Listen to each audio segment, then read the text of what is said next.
So far, I have reviewed 3 games. Hyper Bowl, which I'm considering re-reviewing now that I have this whole review thing down pat, Sonic R, and Jedi Academy.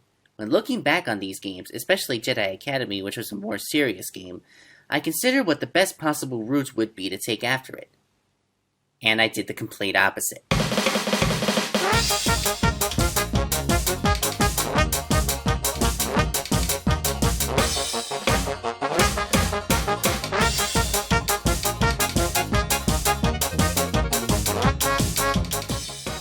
What on earth is a pen?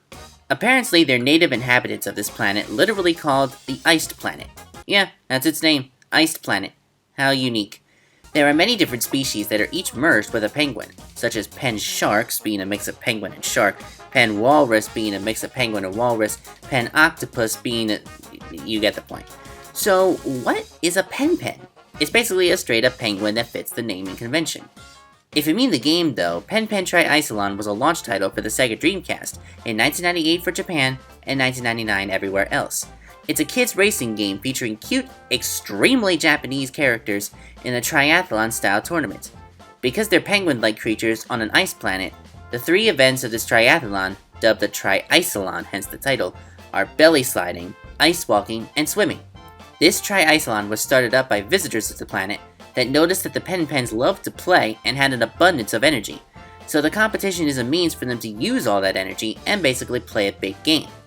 Note that this information, like Sonic R, is all in the manual, as the main game is just a racing game. There isn't much history behind the game that I can find publicly, but it was produced by General Entertainment, a Japanese company that I think no longer exists. Oh shoot, Pen was their last game? And was published in the States by Infogrames? How do you say that? Which eventually was bought out by Atari, if I'm not mistaken. Like I said, the game was a launch title for the Sega Dreamcast, and it has only been on the Dreamcast. The game was never ported or re-released, so thank heavens for emulators for that. Alright, now before you go crying at me for not using authentic hardware or not owning a legit copy of the game, let me rewind a bit for you. I own a Sega Dreamcast. That's it right there. Old photo is old. I own a legitimate, original US copy of Pen Triicelon. I've had it since I was a kid. I do not, however, own a device that can record composite video, or convert a Dreamcast video to HDMI output. I also do not have my Dreamcast with me, nor do I have a voltage converter to use it anyway. So therefore, my only option is to record the game using an emulator. But remember that I'm doing so legally, so don't complain. I will say though, the Redream emulator is amazing, and I'm thankful to the team for making an emulator that's fast and has few graphical hiccups. In the nightly builds anyway. I'm using the stable release for this video because the performance ended up being better. I mean, the game looks prettier on the actual console anyway, because the Dreamcast has a neat feature that no other system has: order-independent transparency. What I mean is, the Dreamcast is able to sort out which polygons need rendered first when dealing with transparent objects at a hardware level. Polygons on other systems need ordered manually, and when that isn't done right, crap goes down. Unfortunately, my computer isn't beefy enough to pull off order-independent transparency, so any graphical hiccups you see in this video are not because of the game, they're because of my computer. That's all. So now let's move on to the review that none of you asked for. Pen is a racing game, pure and simple. You pick your pen, you pick your stage, you pick your difficulty, you're off. There are 7 pen you can choose from. There's Sparky the Pen, who's basically a ball of energy that I really wish I knew how to harness for myself. Then you've got Jaw the Pen Shark, grumpy, bad-tempered, and 1 letter away from being a copyright infringement. Tina the Pen is your typical diva. She's pretty and she knows it. Back the Pen Walrus, which the game misidentifies as a pen seal despite having tusks, tends to be lazy, but if he's up and about, you best get out of his way. Sneak is a pen octopus that's crafty and loves to prank people. He was always my favorite. He also swims backwards, which is odd. Mr. Bao the Pen Dog dives into things without really thinking. And last, Ballery is a pen hippo who's very coy and can speak English. That is kinda scary if I'm being honest. What would you do if this thing came up to you and asked in fluent English where the bathroom is? There's also another character we're given hints to throughout the game called Hanamizu. However, there's absolutely no data on him. We have no idea what he is or what his personality is. He will remain shrouded in mystery for the rest of the game. These character designs are so weird though. I mean, yeah, they're all animals mixed with penguins, but they look so goofy. You'd think Strongbad designed some of them.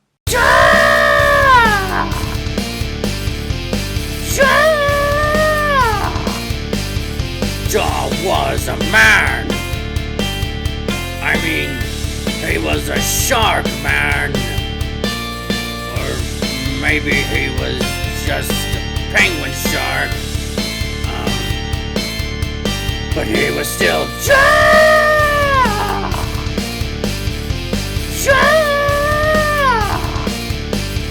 Grumpinating the hillside, grumpinating the pen-pens, grumpinating all the people in the pen-pen. Try slide!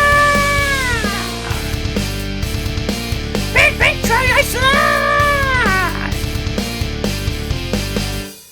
What just happened? Anyway, the game has 4 courses for you to take. Sweets, Jungle, Toys, and Horror. Each course is owned by a specific character. Mrs. Cream owns the Sweets course and is the mayor of Sweet Town. She designed her course with, obviously, candy, chocolate, and lots of other sweets. This course is a pretty easy one, you won't have too much trouble navigating each section. Unga Pogo owns the Jungle course, which was built in the jungle because he loves nature and animals. This course is where the difficulty begins to ramp up, with more obstacles thrown around and more NPCs that can hurt you. More on that later. Bambi Mask owns the Toys course. Nobody has seen Bambi Mask's true face, but he wears the mask to make kids smile, and his course has lots of tricks and traps. And it shows, because I think this is one of the hardest courses to navigate. I'm not kidding, there's lots of stuff that's deliberately thrown in to get in your way. Finally, the 4,771-year-old Horror Man owns the Horror course, which is a haunted course he built around his house. I honestly think the Toys course was harder, but it's not a cakewalk to get through this one. However, the last section of this course is a nice easy breeze to kind of celebrate getting through every course of the game if you play them in order. And that's actually really nice and fulfilling. Once you pick a course, you can select the difficulty. Each course has 1 belly sliding section, 1 ice walking section, and 1 swimming section, not in any particular order. When you begin the game, you can select one of 3 difficulty choices, easy, middle, or long. Easy is very simple, the clone character's AI isn't very smart, and there's almost nothing in your way to the finish line. Middle ramps things up a bit, as more characters appear on the course itself, and the ice walking section has an additional, unique obstacle you need to get through. Some of the clone characters are also swapped with the real thing, so the AI gets better as a result. Long is about the same as middle, except the race has more participants, there are even more real characters, and there's 1 additional belly sliding section at the end. After beating all of those, you're given 2 more choices, versus same type and versus Hanamizu. Versus same type is the same as a long race, except your opponents are all clones of your character. Now this is something that's always bothered me about this game. Why can't we unlock or choose to play as the clone characters? I think it would be a nice bonus to be able to swap skins. Not that it'd make a big difference on gameplay, but aesthetically speaking. I mean, we've accepted Echo Fighters in Smash, so this would work. Anyway, last up is versus Hanamizu. I hate racing against this character. It's only you and Hanamizu in the middle race, but the guy cheats. He gets random boosts, he uses skis instead of sliding on his belly so he has better traction in snow, he jumps higher, he boosts longer, and he runs faster backwards. As I stated before, the Pen Pens competition is a triathlon, so the gameplay is split up between 3 different gameplay styles: belly sliding, ice walking, and swimming. You would think the control schemes would differ hugely between these styles, but actually, not really. Though, okay, that's only true for belly sliding and swimming. Walking is a different story altogether, but we'll get there when we get there. Belly sliding and swimming follow the same routine. You're given the ability to steer your pen with the analog stick, and you rhythmically press and release the A button to propel forward. The only difference between the two is that with swimming, you get to move the pen up and down as well as left and right. The only thing stopping you are the snow and ice in the sliding sections, and the various obstacles that plague all the tracks. I won't say they're enemies per se, but if you run into them you'll get stunned. Depending on the impact, the size of your pen, and the size of the NPC in particular, you could lose about 3 to 4 seconds of your time if you whack something. And trust me, some of those jerks actually seem to purposefully impede your progress. I'll continue more on the obstacles when I get to the walking sections. So for the belly sliding, snow can slow you down, and ice can give you less traction. And that's it, really. There's the occasional set piece like snow pens and skeletons here and there to block your path. Then we get to the ice walking. Hello, tank controls. Why is every game reminding me of Sonic R? Anyway, you control the Pen-Pen's forward and backward movement with the analog stick, and turn left or right as you walk. There's also snow, ice, and water on these courses. Snow and water slow you down, and ice, again, makes you lose traction. The A button lets you jump, and for the only time in the game, you actually use the B button. Pressing B lets you do a launch attack. Oh, shoot, a typo. Let me fix that real quick. There. Pressing B lets you do a lunge attack, and if you actually hit another Pen-Pen, you can stun them. If you miss, though, the Pen-Pen will have to recover from the attack, so you can't spam this as a speed maneuver. These sections are the only part of the game where the size of your Pen-Pen truly matters. Sparky, Tina, Sneak, and Mr. Bow are small Pen-Pen, while Jaw, Back, and Ballery are big Pen-Pen. Small Pen-Pen can only stun big Pen-Pen for about 2 seconds, while stunning each other gets about 3 to 4 seconds of stun time. However, if a small Pen-Pen is hit by a big Pen-Pen, prepare to lose about 5 to 6 seconds of time. They hit hard.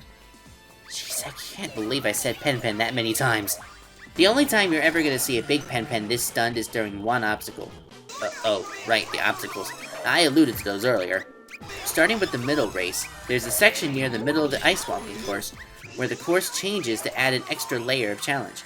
In the Sweets course, the windmills in this small room start to blow, pushing the racers around.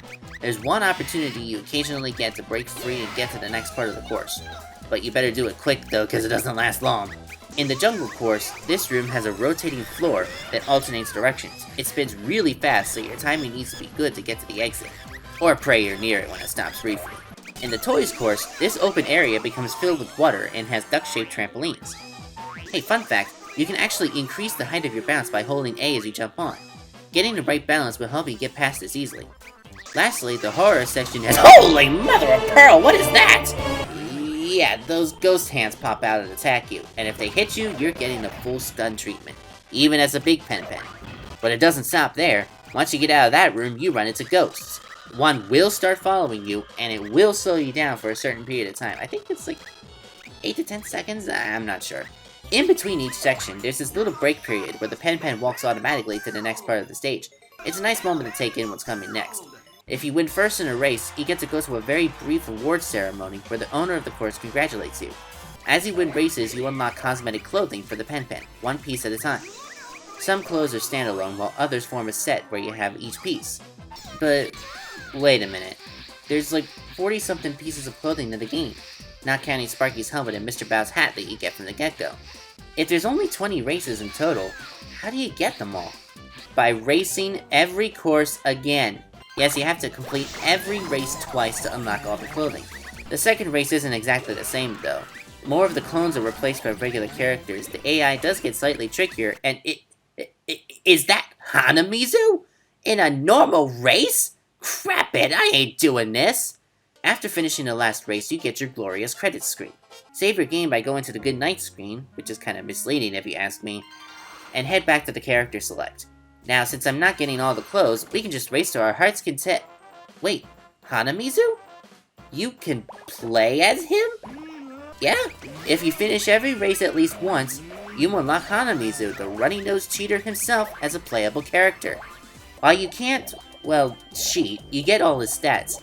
He skis, so he's better in snow, and has absolutely no traction on ice. Ow! He can run faster backwards, he can swim faster, he gets longer boosts, and he can jump higher too. I won't say he's the supersonic of the game though, because even though I had more fun playing as him, I ended up performing way worse. I actually almost lost as him many times, but he definitely has his perks. Seriously, he is fast walking backwards. I can't come up with any good segues, so let's move on to the presentation. For a launch title on the Dreamcast, the game does look pretty good. I'd even say it's a nice representation of what the Dreamcast can do graphically. The game pulls off some nice lighting changes that are seamless and fit with the environment, sort of like Skydeck in Sonic Adventure. Again, a Speedy Spikes video, I had to compare to Sonic at some point. Anyway, the environments are as detailed as they need to be and are very stylized, very appealing to look at. The fog effects are nice too, and they do a good job hiding the inevitable pop-in the game has. Not that my footage has that, you have to trust me, the game looks way better on the actual console. And if there's one thing I can absolutely commend about this game, it's the soundtrack. A quirky game like this did not deserve to have a soundtrack this upbeat and memorable. Every song fits with the course it plays in, like perfectly. Listen to some of these.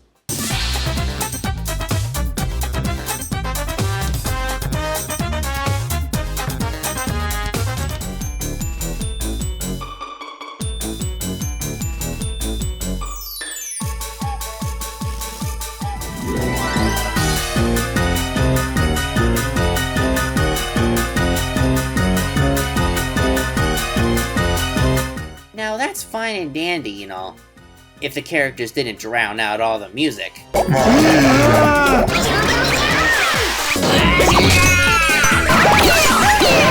Yes, this happens the entire race, no matter which character you pick.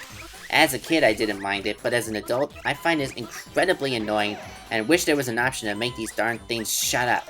But alas, you gotta hear Sparky go the whole time. Also, can anybody tell me what this guy is saying? I can't understand him, maybe one of you can. The game also has a time trial mode, which is pretty straightforward. The difference is, though, that you can choose to time trial an entire course, or just one section of it. It's a nice way of practicing the routes of each course. Time trial courses have the layouts of the easy course, so there aren't many NPCs and the walking section doesn't have the obstacle. Race for your best time. And lastly, the game inevitably has multiplayer. Up to 4 players can race each other with all the chaos that ensues. Sadly, nobody was around to play this game with me, so I'm back to my multi-controller nonsense. Get on my level, jerks! The multiplayer offers the same options as time trial too, so you don't have to complete a full course if you just want a quick round among friends. And trust me, when everyone playing is good at this game, chaos ensues. As I stated before, the Dreamcast released in Japan in 1998, while the rest of the world had to wait a year to get it. And Pen Pen Triathlon was a launch title for both console releases. So are there any differences between the Japanese and American release? Actually, there are some cosmetic changes. The loading screens are completely different, some of the interface textures have changed, and there's no intro movie. Instead, we get a real-time sequence of Sparky running across the Japanese logo and slipping off of it. Poor guy. Otherwise, the game is exactly the same. Even the announcer speaks fluent English, same as the international release. I'm not sure if it's my emulator or not, but the characters seem to walk slower in the ice walking sections. I tested with the same control scheme in both versions of the game, and can tentatively confirm this, but again, I'm just not sure. It could just be an incompatibility with the emulator, but I'm not about to import a Japanese Dreamcast and copy of the game to verify this myself, so we'll leave it at that. So, Pen Pen Triathlon. What can I say? I played this game a lot as a kid, about as much as I played Sonic Adventure.